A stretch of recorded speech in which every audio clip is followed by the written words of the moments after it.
Most indoor house cats live happy, healthy lives, like Fluffy here. She enjoys early morning breakfast, chasing catnip toys, and getting her daily 18 hours. Apart from the odd hairball, Fluffy's got it pretty good. Outdoor cats, on the other hand, like Sally and Jengo, live a little more on the wild side. Sally has an owner, but she's allowed to explore outside. Sally's life outdoors is a mystery to her owner. Jengo is a very different type of outdoor cat. He has no owner. He lives and sleeps outdoors. He's what we call a feral cat. While you might only see a few outdoor cats like Sally and Jengo living in your neighborhood, there are actually millions of cats living outside across the globe. This number is growing too, especially as many outdoor cats haven't been spayed or neutered. Did you know the average female cat could have 2 litters of 5 kittens in just 1 year if she's not spayed? This means that 100 female cats could produce 1,000 kittens in 1 year. As cute as that sounds, that's a lot of mouths to feed. And there are already too few homes for cats as it is. Now, as far as Sally and Jengo are concerned, life outside isn't half bad. Places to explore, animals to encounter, and things to eat. It's a pretty stimulating environment. But the outdoors also presents many risks. Compared to Fluffy, Sally and Jengo are at a higher risk of disease, being hit by a car, being killed by a predator, or being lured into a fight.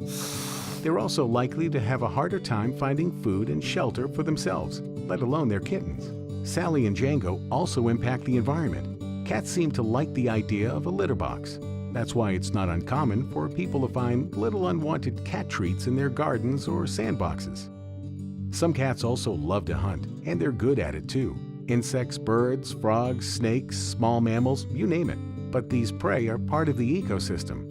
And while Sally and Jengo don't realize it, they can actually disrupt the balance for the plants and animals within this natural system. So while cats like Sally and Jengo can have a lot of fun outdoors, there are also some challenges and impacts to them living there. Conservationists, shelter workers, veterinarians, citizens, and members of government are all interested in finding strategies to manage outdoor cat populations. But choosing a way forward that's acceptable to all has been the challenge.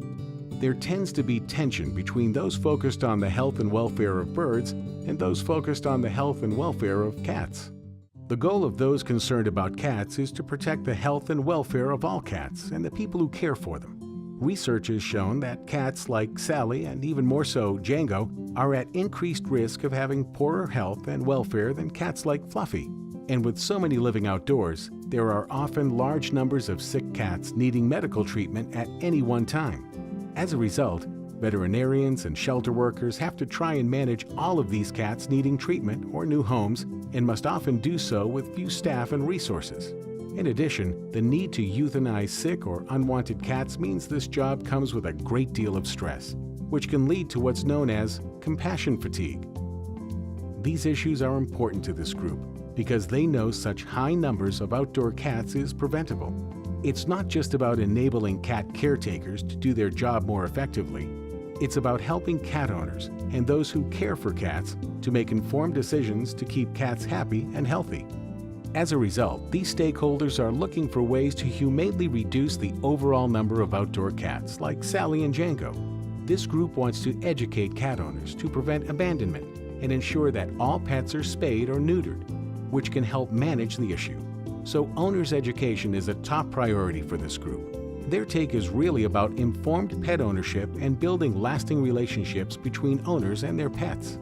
They'd also like to see more research to improve the science on humane management of outdoor cat populations. However, to advance science and education, additional resources are needed, which are often hard to come by. Overall, this group is motivated to find ways to protect the health and welfare of cats and the caretakers responsible for their care. The goal of those concerned about birds is to protect the health and welfare of bird populations and to maintain biodiversity. Over the years, research has told us about the many human-related factors that cause bird deaths. These studies looked at the impact of mining, forestry, agriculture, buildings, cats, wind farms, and several others. The results show that cats cause more bird deaths than any of the other factors investigated. This is important to this group because the impact of cats on birds is preventable. It's not about picking on cats specifically, it's about focusing on things that can be managed to help protect the health and welfare of birds. These stakeholders are looking for ways to reduce the number of birds killed by cats like Sally and Jengo. One way to do this is by reducing the population of outdoor cats. As a result, this group would like to see more research to evaluate the efficacy of various methods of managing the populations of outdoor cats. They would also like to improve the science around the understanding of cats' impact on birds. Finally, this group wants to put a stronger emphasis on education so cat owners understand how outdoor cats can impact birds and the environment. Their take is really about informed pet ownership. However, to advance science and education, more resources are needed, which are often hard to come by. Overall, this group is motivated to find ways to protect the health and welfare of birds and natural biodiversity. As one can see, this is a complex issue that engages a number of passionate people with differing perspectives. But you know, when you start to look at these perspectives together, there is more in common than one might think. Both sides are focused on the health and welfare of animals and face similar challenges. Both sides seek better science to understand the impact of existing control programs and to identify more effective approaches to manage outdoor cats. Both sides appear committed to improving educational efforts to inform the general public about outdoor cats and to achieve informed pet ownership. And both sides find themselves with limited resources in order to achieve these objectives. There appears to be more common ground than one might have first thought between these groups. Is it possible that working together may achieve more than either group will on their own? While there may be different motivations for getting involved, at the end of the day, there is a common goal: reducing the population of outdoor cats. To achieve this goal, it would be useful for both sides to accept there are differences in perspective, look for common ground, and be willing to compromise to develop a collaborative plan for reducing the population of outdoor cats. What steps will you take to make this collaboration a reality?